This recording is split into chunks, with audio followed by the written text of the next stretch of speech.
Hey guys, what's going on? Hope you're all doing good today. Thanks for tuning back into the channel, much appreciated. And today it's a week of Christmas, and we're going to talk about the transition that bass make between Christmas and the first of the year. Seasonal movement pretty much goes on all over the country. I'm going to sort of give you guys a little seminar on what happens to a certain population of the bass, that is.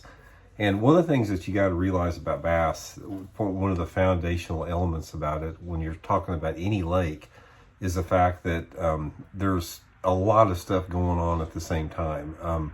If you have a clear water lake in the wintertime during Christmas, like this time of year, you can have bass in 3 foot of water. You can have bass in 60, 70 feet of water, depending upon the water clarity at the same time. So you've got a lot of different stuff going on, depending upon the lake. The natural lakes have fewer variables or as far as fewer options for the bass.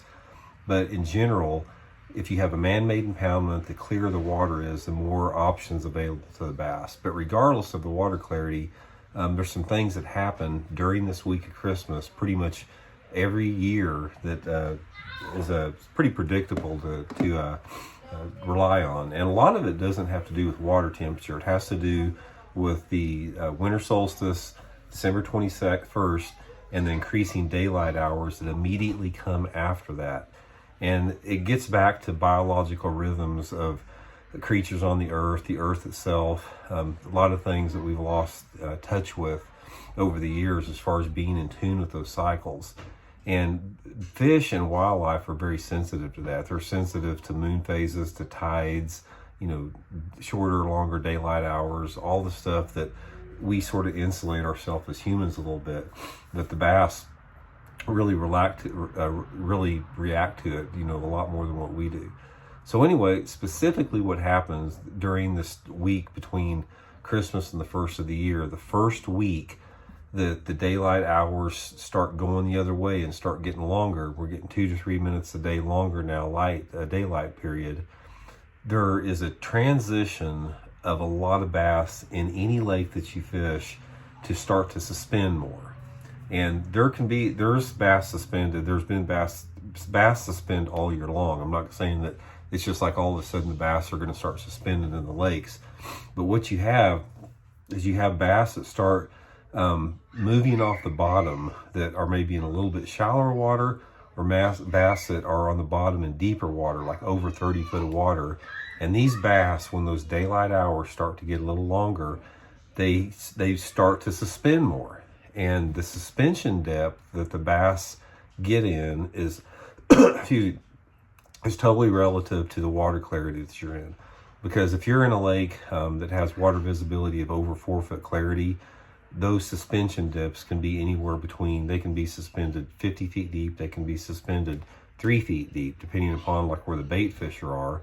And if you have a little bit more, as the water gets more off colored, those same fish are going to suspend a little bit shallower. But regardless of the fact, you start seeing a movement of these bass, of a bigger population of bass to begin suspending over various water depths. And that's why once January gets here, that's when the jerkbait fishing and the Alabama rig fishing really start to pay off and start to get good, because those fish start to get in position a little bit more to be caught on those type of baits.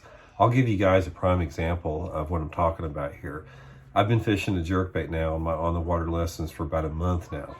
And as you guys know, our winter's way behind. It's super warm. Everything is way behind from what it normally is. And what I've seen on this is you have a transition, and I've seen this on my electronics, I've seen this from the fishing. I've seen a lot of fish on the bottom in like 30, 40 foot of water, and I've seen a lot of fish shallow, like in 3 to 4 foot of water, which made it very difficult to catch them on a jerkbait. But as these daylight hours get longer, and as a result, even though the daylight hours are getting longer, the water, that January marks really the coldest month of the year in most parts of the country, the water temperatures start to fall a little bit. And those same bass that are in 3 foot of water or 30 foot of water on their bottom, they start to move up into that zone that they start biting a jerkbait. And I see this every year, and I'm starting to see it right now, because 3 weeks ago when I was fishing jerkbaits, I was getting my bites, 5 foot off the bank and 3 to 5 foot of water, that type of thing. Last week when I was fishing jerk baits, or a week before last, when I was fishing jerk baits, I started catching 2 and 3 fish more a day, and they were like 10 feet off the bank.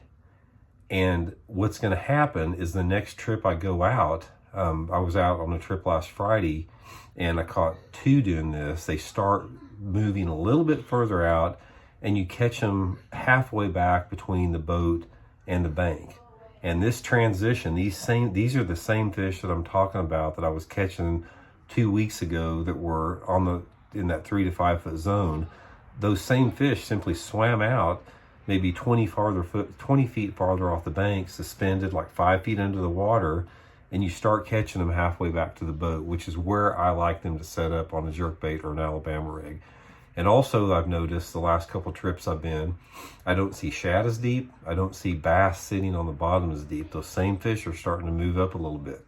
Now, why do they do this? This is sort of like this is one of the mysteries in fishing. Is like what makes them make that subtle transition to begin to suspend more, and instead of using the bottom or shallow water. And a lot of this has to do with the bait fish activity. You know, the size of the bait fish schools and the location of the bait fish schools.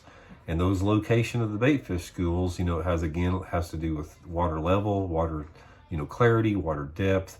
A lot of different factors play into it. There's a lot of stuff that we don't know as far as bass migration, bass movement. But what happens is you get a reproducible result. This is something I've seen happen for the last 45 seasons in jerkbait and Alabama rig fishing, or not Alabama rigs, hadn't been around that long, but jerkbait fishing, swimbait fishing, that type of stuff.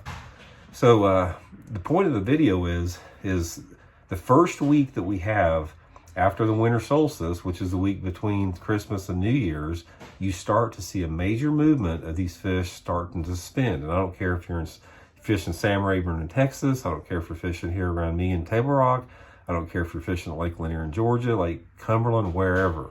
This is going to be something that is going to be happening. So what you want to do with that is start focusing on those techniques more to catch these type of fish. And these type of fish are going to be caught on, you know, swim baits suspended, underspins, jerk baits, Alabama rigs, all that type of stuff that you can fish for suspended fish at a variety of different depths. So anyway, guys, hope that sheds a little light on it. It's sort of a fascinating study to follow bass throughout the year, how they move, some of the bass, because like I said, even though I'm talking about some of these bass suspending, there's still 50 other ways to catch them. I mean, you can still catch them on a jig up the river. You can catch them 60 foot of water on a jig and spoon, but we're talking about what certain segments, certain populations of the bass do at one time. And so I could do, like right now at Table Rock Lake, I could do 20 different videos on 20 different techniques how to catch them at the same time. So just another reason why I always say that bass fishing is the most difficult, complicated sport there is. There's so many variables to it, controlled and uncontrolled variables, but it is addicting, as everybody knows that's watching this channel. So anyway, I hope you guys are doing good. We'll check in later. See you.